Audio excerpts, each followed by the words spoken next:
All right, y'all, I got on my lawyer hat because we're going to talk about lawyer stuff because the judge has ruled in the James Bediako case at the University of Alabama. So the judge has ruled that Mr. Bediako, he has been denied his preliminary injunction, which means effective immediately, he can no longer play basketball at the University of Alabama.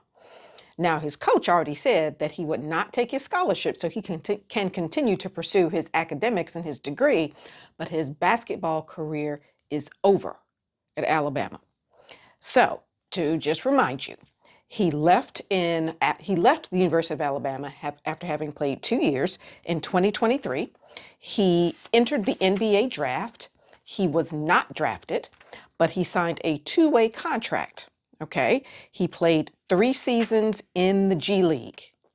So the court indicated that he had failed to establish irreparable harm, one of the criteria for getting a preliminary injunction, and he failed to establish that there was no remedy at law. Now, so I got my lawyer hat. 2 types of remedies: remedy in law, remedy in equity. Remedy in law means money damages can fix your problem. Equitable remedies, like money can't fix it. I need you to do something in particular or stop doing something in particular. Injunction, stop doing something. Specific performance, do something, right?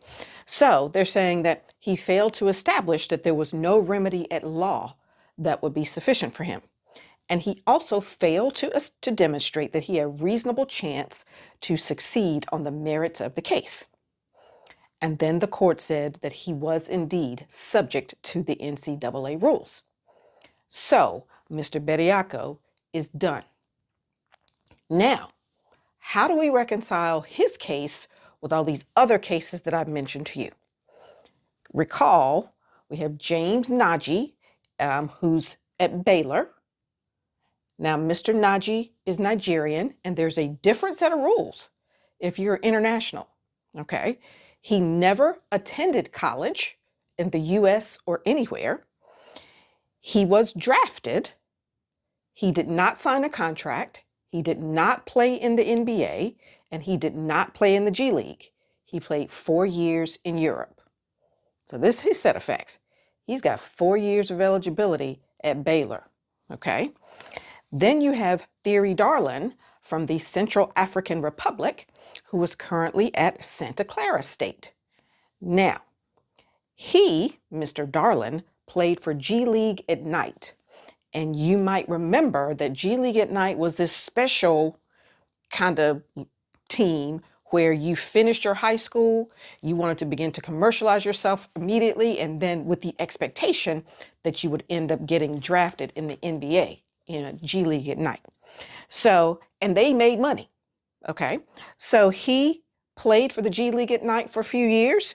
Then he played for the regular G League. He did not go to college, and he never got drafted. He is at Santa Clara State.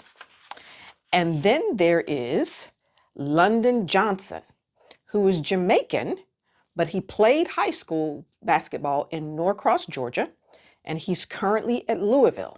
I can't remember if he got 2 or 3 years of eligibility. He also played with G League Ignite, but he was considered a 4-star, and he got paid more than $1 million to play with G League Ignite. But he also had never attended college.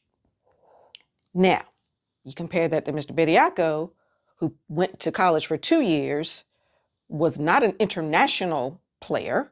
He entered the draft, went undrafted, had this 2-way contract, and made roughly $530,000. Okay, now, the NCAA needs to be clear about what qualifies and doesn't, what is a disqualifier from eligibility from a professional perspective. The NCAA, has defined a professional athletics team as a team that provides more than actual or necessary expenses, or someone that declares himself professional. I do not know if the G League has declared itself professional. I assume it has not, since the NCAA has allowed some of these G League dudes in, including dude that's made $1 million. Now, what's confusing about this is, at least with G League Ignite, where the whole point was for these guys to make money instead of going to college, okay, I guess they thought they were too good. I don't know. Whatever their thing was, they were trying to commercialize themselves immediately. And so Ignite is an interesting use case. Ignite is also now sunset because now these NIL deals are bigger than the G League Ignite deals ever were. Okay, so professional sports team, professional athletics team provides more than actual and necessary expenses or declares itself professional. What is considered actual and necessary expenses? Meals, lodging, equipment, apparel, coaching, instruction, insurance, transportation, medical expenses, facility usage, entry fees, or other reasonable expenses. So one could argue, just based on this list, G League guys making 40 to 50 a year. And presumably, when you look at this list, they aren't making much more, if at all, than actual and necessary expenses. Now, what's troubling about this is that this rule that I just mentioned to you was updated effective July 1st, 2025. And so the NCAA, y'all not thinking. Because you should have seen, this is not the first time this has happened. You should have seen this coming. And your latest rule, which is less than a year old, is letting these guys slip through the cracks.